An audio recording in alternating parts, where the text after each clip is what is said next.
हमें यहां f of x का ग्राफ दिया गया है और हमें f ऑफ x की हद निकालनी है जब x -3 की जानिब बढ़ रहा हो।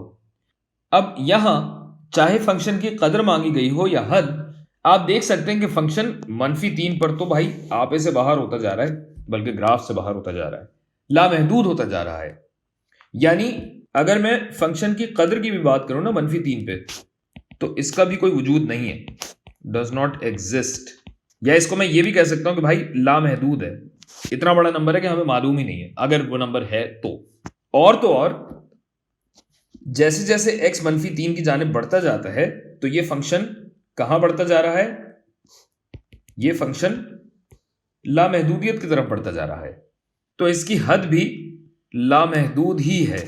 बेहतर यह है कि आप लिखें डज नॉट एग्जिस्ट, इसका कोई वजूद ही नहीं है। अब वैसे तो आप ये जानते भी हैं और समझते भी हैं, लेकिन वीडियो थोड़ी लंबी करने के लिए बताता चलूं कि देखिए, हो सकता है कि फंक्शन की कोई हद हो, यानी ऐन मुमकिन है कि ये लामहदूदियत दरअसल महदूद हो, किसी पॉइंट पे जाके ये फंक्शन रुक रहा हो और बस कोई बहुत ही बड़ा नंबर हो। लेकिन चूंकि हमें दिए गए रकबे में इस फंक्शन का और इसकी हद का कोई वजूद नहीं है, लिहाजा इससे हमारे जवाब पे कोई फर्क नहीं पड़ेगा।